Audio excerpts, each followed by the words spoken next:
Kalau sholat itu untuk meningkatkan intensitas berinteraksi langsung dengan Gusti Allah, maka yang kedua adalah marilah kita tingkatkan interaksi kita dengan Al-Quran.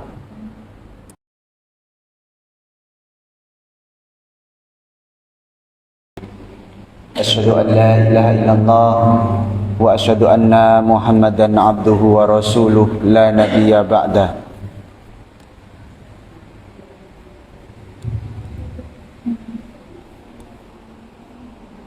Bersyukur kepada Allah Subhanahu wa taala atas karunia-Nya. Kita diberi kesempatan oleh Allah Subhanahu wa taala untuk hadir di majelis yang mulia ini.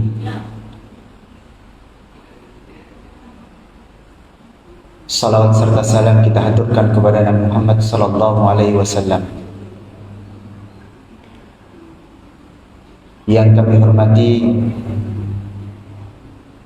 Bapak Ketua Takmir Abah Farid, yang kami hormati Bapak Ketua Ranting Pak Haji Sono, yang kami hormati Bapak Ikhwan selaku Ketua PJM, yang kami hormati Ketua PJBM Istitaat, dan pemateri kita Ustaz Prof Zoul Milad, dan juga yang kami hormati juga ibu-ibu PRA Sidokari yang senantiasa Allah muliakan insyaallah.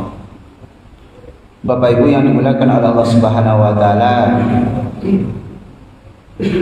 ada beberapa hal yang akan kita dengarkan pada sore hari ini.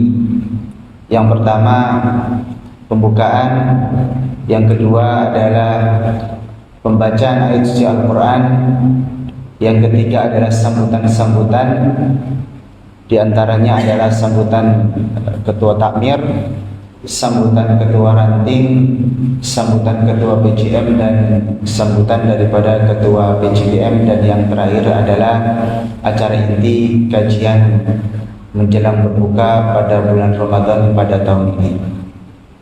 Mari kita buka acara ini dengan membaca doa basmalah Bismillahirrahmanirrahim. Agar menambah keberkahan acara kita, mari kita dengarkan lantunan ayat suci Al-Quran yang insyaAllah akan diperdengarkan oleh Ustaz Zahali.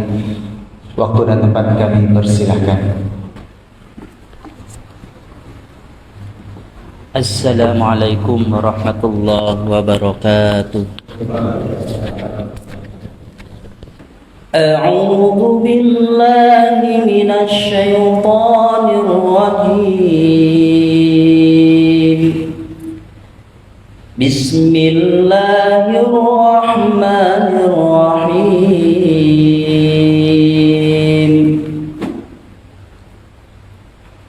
يا أيها الذين آمنوا اتقوا الله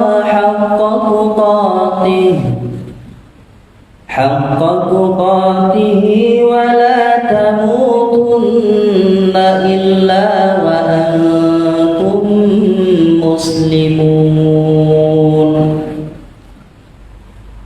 واعتصموا بحبل الله جميعا ولا تفرقوا.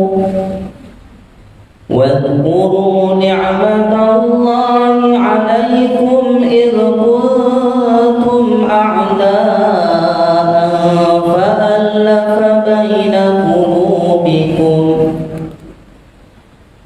فألف بين قلوبكم فأصبحتم بنعمته إخوانا وكنتم على شفا حفرة من النار فأنقذكم منها.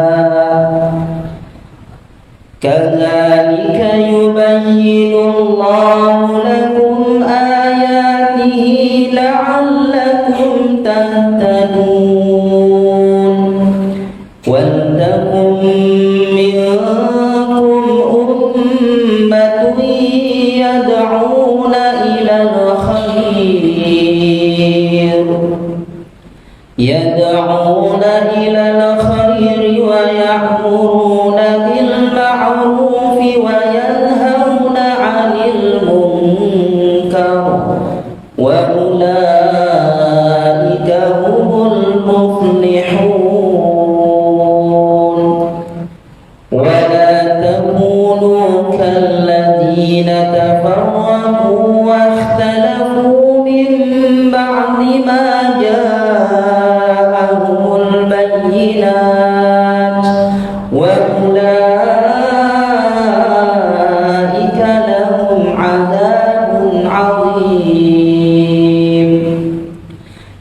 يوم تبيض وجوه وتسود وجوه فأما الذين اسودت وجوههم أكفرتم بعد إيمانكم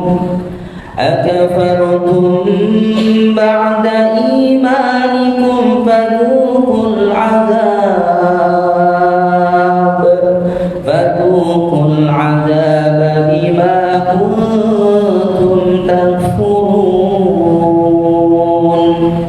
وأما الذين ابيضت وجوههم ففي رحمة الله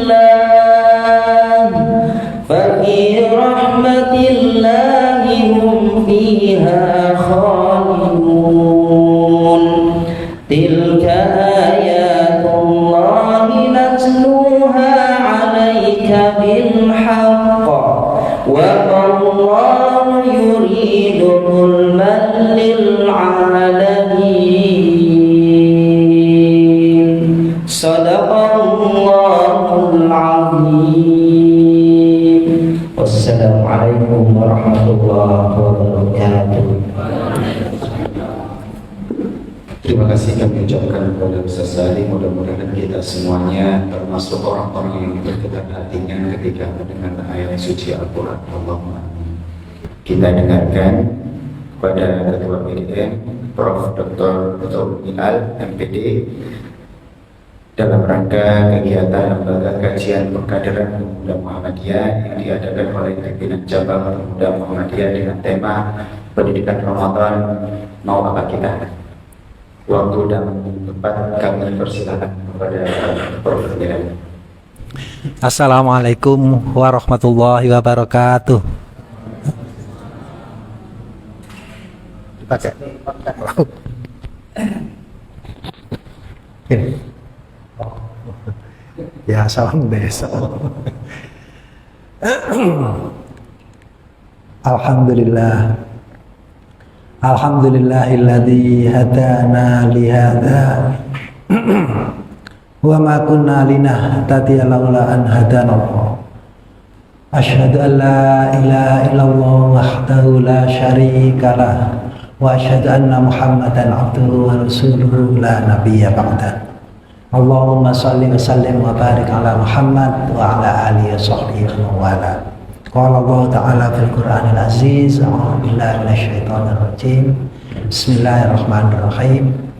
Ya ayyuhalladzina amanu ittaqullaha haqqa tuqatih wa la tamutunna illa wa antum muslimun. Wa qala fi ayatin ukhra, ya ayyuhalladzina amanu kutiba alaikumus syiyam kama kutiba alal ladzina min qablikum la'allakum tattaqun. Shadaqallahul azim. Rabbi shrah li sadri wa yassir li amri wahlul 'uqdatam min lisani yafqahu qawli. Bapak Ketua Takmir, Bapak Ketua PRM, Bapak Ketua PJPM, Mas Aat, dan Bapak Ketua PJM, Sekretaris PJM yang saya hormati, Pak Wisnu, Ibu-ibu, Bapak, saudara-saudara sekalian yang saya cintai. Sebelum memulai, saya akan mengajak Bapak Ibu untuk kembali kepada meningkatkan iman dan takwa, yang salah satunya adalah semua yang kita lakukan di dunia ini selayaknya didasari pada Al-Quran dan hadis. Maka yang akan saya sampaikan ini hanya mengikuti Al-Quran. Wa dzakir fa inna dzikra tanfa'ul mu'minin. Di ayat lain, fa dzakir inna fa'atiz dzikra, dan berilah peringatan karena peringatan itu akan bermanfaat bagi orang-orang yang meyakini, yang percaya. Hadis juga Rasulullah berfirman, balighu anni walau ayat. Jadi yang akan saya sampaikan ini tidak ada hal yang baru. Saya hanya mengajak ibu, bapak, saudara-saudara sekalian untuk menjawab pertanyaan saya ini. Saya ini suka memulai dengan sebuah pertanyaan. agama Islam itu kan bukan hanya untuk diketahui, bukan hanya untuk dibicarakan, diceramahkan, dibaca, bukan gitu? Bukan. Yang paling penting adalah bukan hanya, tetapi yang paling penting adalah agama Islam itu untuk dilaksanakan. Nah, pertanyaannya, dari sekian banyak yang Bapak Ibu sudah ketahui, seberapa banyak yang sudah dikerjakan? Nah, itu nanti tolong dibuat list, tabel, sebelah kiri yang sudah diketahui, yang sebelah kanan yang sudah dilaksanakan. Contohnya, sholat fardu sudah, subuh, asar, maghrib, isya sudah. Sholat rawatib sebelum subuh, alhamdulillah sudah. Ada yang belum? Kalau yang belum dicoret belum. Sebelum duhur, sesudah duhur, alhamdulillah kadang-kadang. Kita semua sudah ketahui, tetapi apakah kita sudah melaksanakan atau belum? Kuncinya, andai kata kita ini belum melaksanakan, maka kuncinya hanya pengendalian diri. Kadang-kadang setelah sholat maghrib itu ada sholat rawatib ba'diyah 2 rakaat. Karena tidak mampu mengendalikan diri, setelah salam sholat maghrib doa, kemudian wirid sudah, kemudian langsung pergi. Karena tidak mampu mengendalikan diri, mestinya disempatkan, dikendalikan diri dulu, tidak pulang dulu, tidak berangkat dulu, tapi sholat ba'diyah maghrib misalnya. Jadi itu yang dimaksud pengendalian diri. Contoh lain, kalau kita ini sudah tahu bahwa sebaiknya sholat itu tumak ninah dan khusyuk. Kadang-kadang begitu Allahu Akbar masih ingat sesuatu. Kalau kita ingat sesuatu maka berusaha dihilangkan kembali ke khusyuk lagi. Konsentrasi, caranya kita tahu mengerti apa yang kita ucapkan. Kalau kita ini tahu yang kita ucapkan, mengerti, insya Allah akan lebih khusyuk daripada kita membaca doa sholat tetapi tidak mengerti. Kita sudah tahu itu, tapi sejauh mana kita harus belajar untuk mengerti itu. Jadi banyak hal yang seharusnya kita lakukan tidak hanya sekedar kita ketahui, tapi kita belum mampu mengendalikan diri untuk melaksanakannya. Berkaitan dengan itu, mumpung belum lupa, kita ini karena ini bulan puasa, kita selayaknya sebagai umat Islam itu menyemarakkan syiar Ramadan. Kenapa? Ramadan itu bulan yang paling suci, yang penuh barokah, penuh rahmah, penuh maghfirah. Seharusnya kita menghadapi, melaksanakan semua ibadah yang pada bulan puasa ini dengan sebaik-baiknya. Kita makmurkan masjid ini semakmur-makmurnya, seramai-ramainya. Makmur itu artinya ramai. Nah, kemarin ada himbauan dari Pemkab, dihimbau agar semua umat Islam memakmurkan masjid, mensyiarkan, menyemarakkan syiar Ramadan di masjid. Karena itu pertanyaannya, masjid ini seberapa banyak sudah melaksanakan itu? Misalnya kalau tarawih sudah, pasti sudah, jamaah sudah. Nah, tadarus, nah kalau belum, nanti disemarakan, diramaikan. Diramaikan itu tidak mesti harus dicorongkan ya Bu ya. Kalau kita ini orang-orang Muhammadiyah, lebih baik yang dicorongkan itu yang sudah ngajinya sudah benar, sudah pinter. Kadang-kadang anak-anak kecil yang matnya panjang pendeknya belum teteh, kemudian tajwidnya belum teteh, tapi dicorongkan, itu malah mengganggu. Jadi kalau kita mau mencorongkan, monggo, tetapi pilihlah bapak atau ibu yang sudah, anak-anak adik-adik PDP, CPM ini sudah, yang mas pembaca Quran tadi, membaca Quran sudah bagus, itu silakan itu dicorongkan. Kalau tidak ya di dalam saja, di dalam kita saling menyimak, yang satu membaca, yang lain mendengarkan, itu pahalanya tidak kalah dengan yang dicorongkan. Jadi yang penting adalah melaksanakan kegiatan sebanyak-banyaknya untuk syiar Ramadan. Nah, untuk itu saya sangat punya harapan yang besar kepada kader. Ya, kita bicara tentang kader sekarang. Kader ini kalau bicara kader di Muhammadiyah ini ada PC, PM, ada PD, PM. Kader itu generasi muda yang nantinya diorientasikan, diharapkan untuk menjadi pemimpin di masa yang akan datang. Maka kader itu saya melihatnya ada dua macam. Kader yang nantinya untuk menjadi pimpinan persyarikatan, baik itu di tingkat ranting maupun PCM, PDM, PWM buat sampai pusat atau di ortum pimpinan-pimpinan organisasi. Itu yang kader internal Muhammadiyah. Yang kedua, sebaiknya kita juga harus menggarap kader profesional. Kader profesional itu maksudnya kita harus membuat program sedemikian rupa supaya kita ini nanti punya calon eksekutif Muhammadiyah, anak-anak Muhammadiyah calon bupati, anak-anak Muhammadiyah calon DPR. Jadi harus dilakukan itu.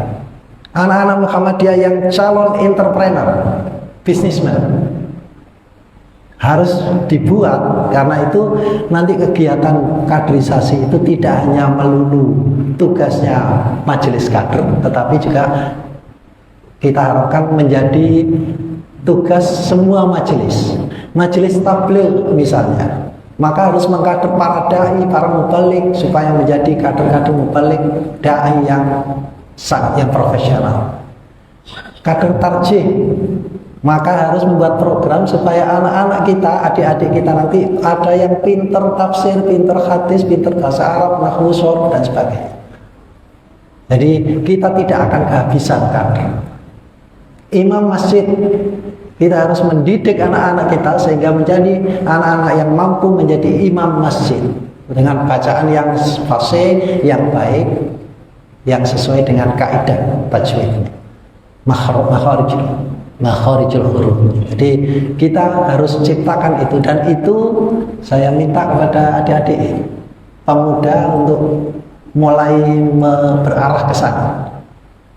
Kemarin yang Pak Haidar di Malang itu ada jihad ekonomi. Artinya kita selama ini kita sudah berhasil dalam bidang pendidikan, dalam bidang kesehatan. Maka untuk masa ini seharusnya kita sudah mulai menggarap masalah ekonomi. Tetapi masalah ekonomi ini tetap dalam kerangka kita sebagai khalifatullah fil ardh, khalifah, bahwa kita ini harus mensejahterakan alam.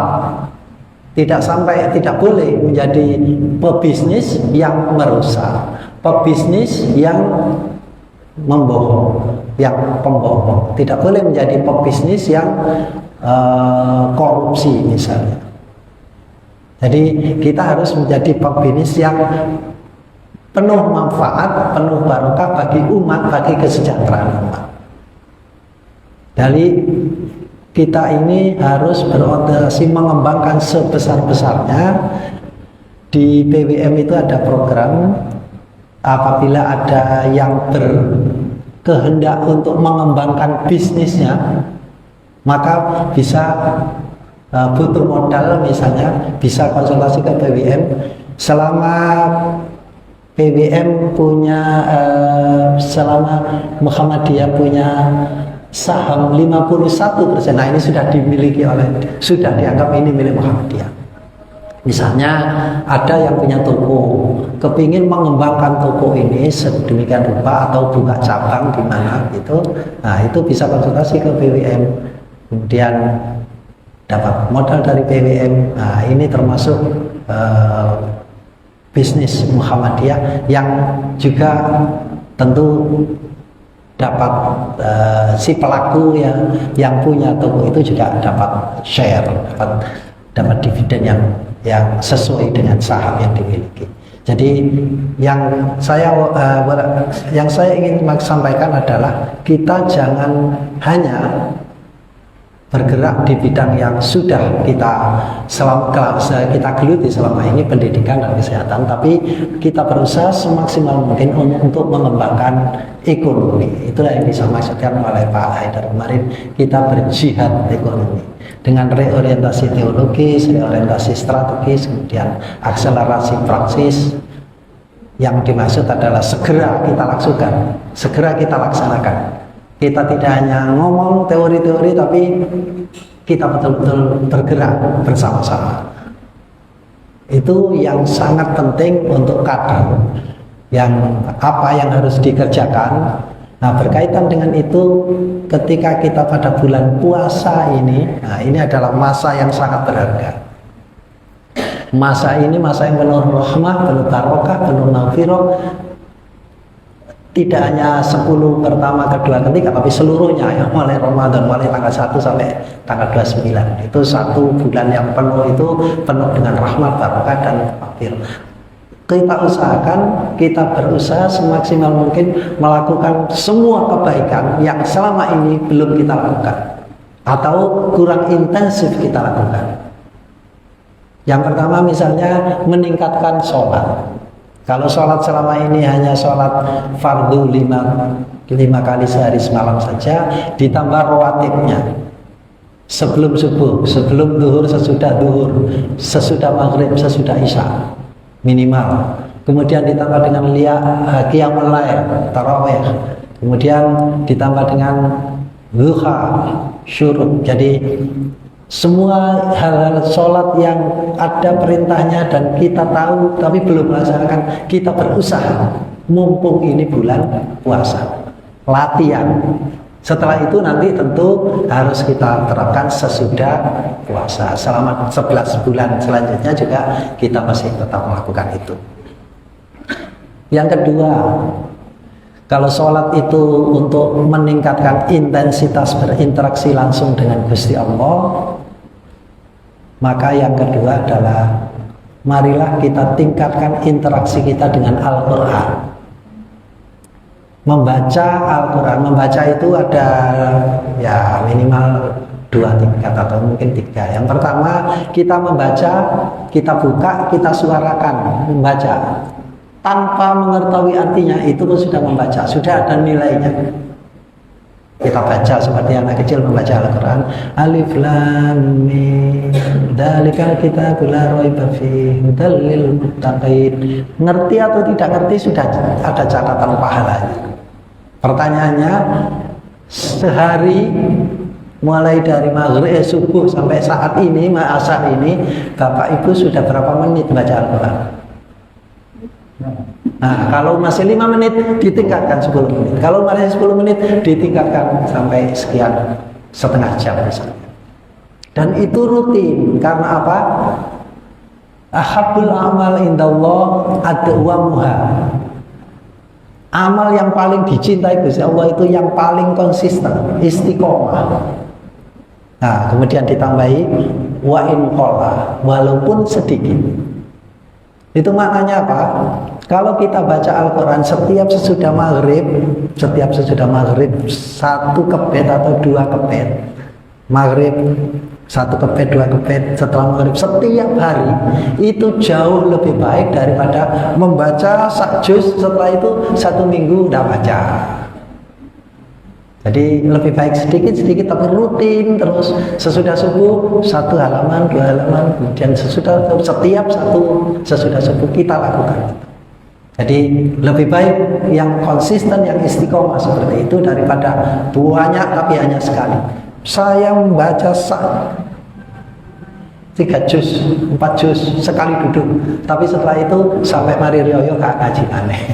Tidak baik. Jadi sebaiknya kita yang melakukan sesuatu yang sedikit-sedikit tapi konsisten.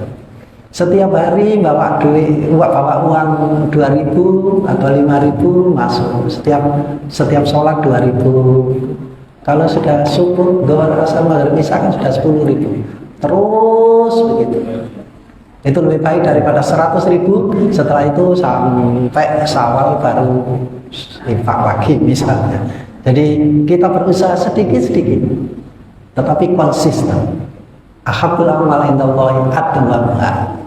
wa in qalla. Itu yang kedua. Jadi interaksi dengan Al-Qur'an. Tingkat yang pertama baca saja, ngerti atau tidak ngerti tidak apa-apa, dapat pahala. Tingkat yang lebih baik, yang kita baca ini hudal linnas, karena ini petunjuk, ya selayaknya kita tahu mengerti apa yang kita baca. Kita baca apa ya, dalika itu, dalikal kitabu, dalika itu artinya itu. Kita jadi tahu artinya semaksimal mungkin. Kalau nggak ngerti buka terjemahannya. Kalau tidak ngerti lagi ikut majelis taklim, ikut Pak Aat itu. Pak Aat itu biasanya ngajar tafsir. Ayahnya teman saya di Gontor, saya dilatih silat oleh ayahnya Pak Agus Salim almarhum. Jadi beliau mengajar tafsir, banyak melakukan itu dan ngaji kepada beliau. Kemudian diadakan kegiatan di masjid ini untuk menambah pengetahuan kita, pemahaman kita terhadap Quran, terhadap hadis. Yang penting adalah usaha kita semaksimal mungkin memanfaatkan bulan puasa ini untuk beribadah semaksimal mungkin. Nah, yang ketiga, memperbanyak infak sedekah. Kita sudah tahu semua infak sedekah. Kalau zakat itu kan ada nisabnya, ada haulnya, ada hitung-hitungannya. Kalau tidak sampai itu tidak wajib zakat. Tapi kalau infak sedekah, yunfikuna, ya, alladzina yu'minuna bil ghaibi wa yuqimuna sholata wa mimma razaqnahum yunfikun, dan sebagian dari yang sudah dirizkikan Allah kepada kita, kita infakkan. Jadi infak itu berapapun, tidak ada nominal wajibnya sekian, baiknya sekian.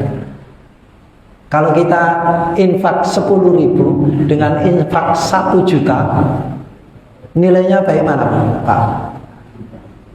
Ya tergantung. Kalau uangnya bermiliar-miliar, triliun-triliun, infak 1 juta dibandingkan dengan uangnya hanya ada 50.000, karena saya ketemu infak 10.000. Nah itu kan nilai 10.000 jauh lebih besar, karena ada nilai keikhlasan tadi yang disampaikan oleh Pak Ketua PJM, Pak Irkon. Ikhlas. Puasa ini juga mengajari kita untuk ikhlas. Kenapa kok ikhlas? La riya'a fi shaum. Dalam puasa ini tidak ada yang bisa riya. Riya itu melakukan sesuatu supaya dengan niat dilihat atau dipuji oleh orang lain.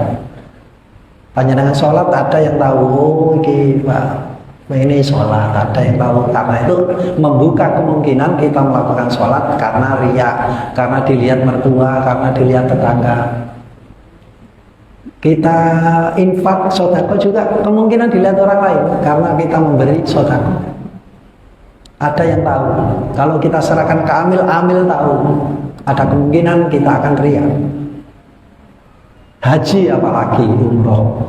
Sebelum berangkat haji seminggu sebelumnya sak kampung sudah diundang, diberitahu bahwa besok kan berangkat umroh. Tapi sekarang puasa. Siapa yang tahu bahwa kita ini puasa atau tidak puasa?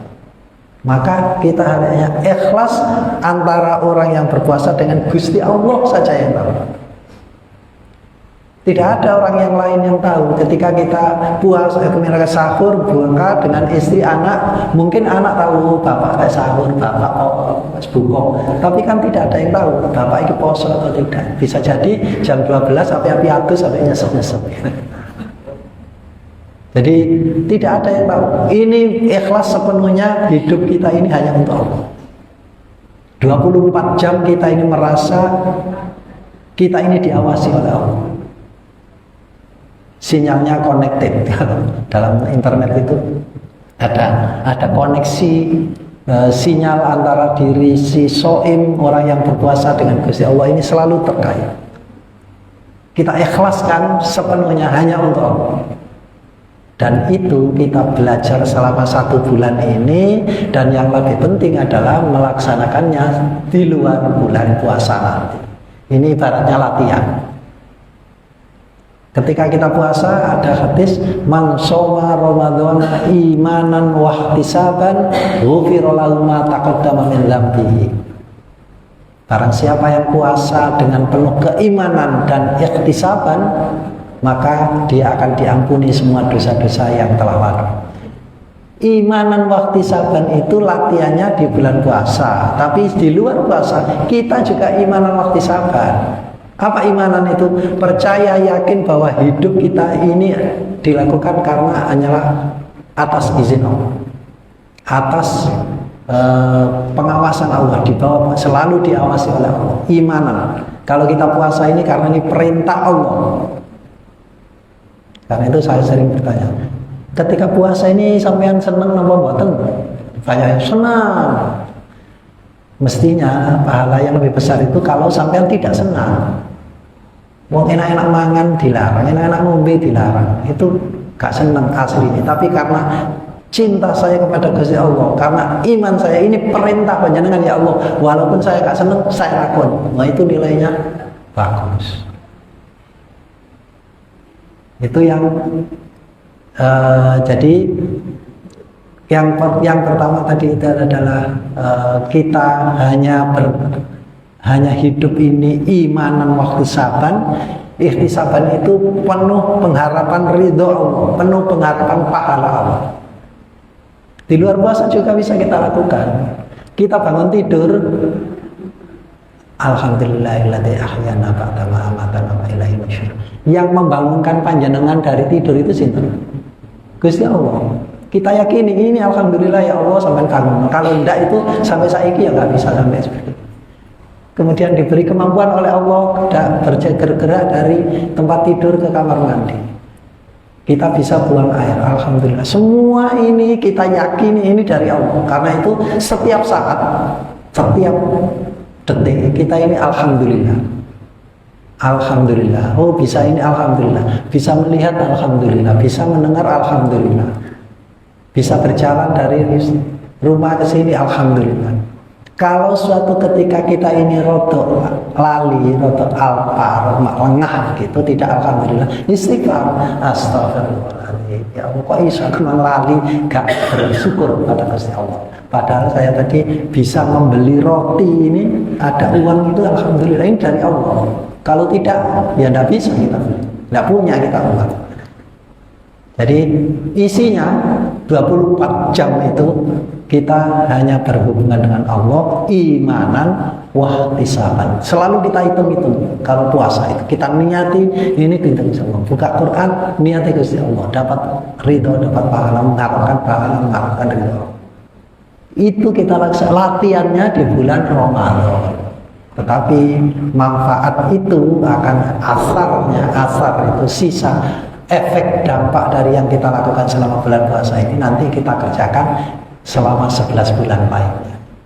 Itulah yang saya maksud dengan apa yang harus kita lakukan. Ini pelajaran pendidikan selama bulan puasa ini.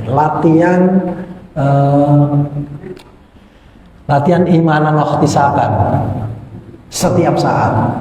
Dan itu nanti kita terapkan ketika sudah di luar bulan Ramadan. Saya kira itu yang bisa saya sampaikan. Nasrul minallahi wa fathun qarib. Mohon maaf atas semua kesalahan. Assalamualaikum warahmatullahi wabarakatuh. Terima kasih kepada Ayahanda Prof. Hilal.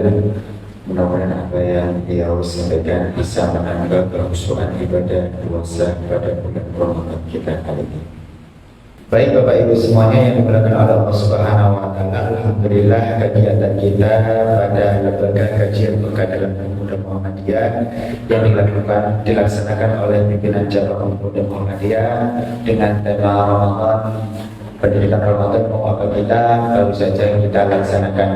Mudah-mudahan apa yang kita niatkan pada sore hari ini, apa yang kita lakukan pada sore hari ini mendapatkan kebaikan dan barokah daripada Allah Subhanahu wa taala. Dan ini masih ada waktu sekitar 4 menit di penghujung puasa ini. Kita banyak berdoa kepada Allah Subhanahu wa taala karena salah satu di antara kelebihan orang berpuasa adalah doanya didengarkan oleh Allah Subhanahu wa taala. Kami dari pembawa acara mohon maaf jika ada salah kata kita tutup dengan doa kafaratul majlis. Subhanakallahumma wa bihamdika asyhadu an la ilaha illa anta astaghfiruka wa atubu ilaik. Assalamualaikum warahmatullahi wabarakatuh.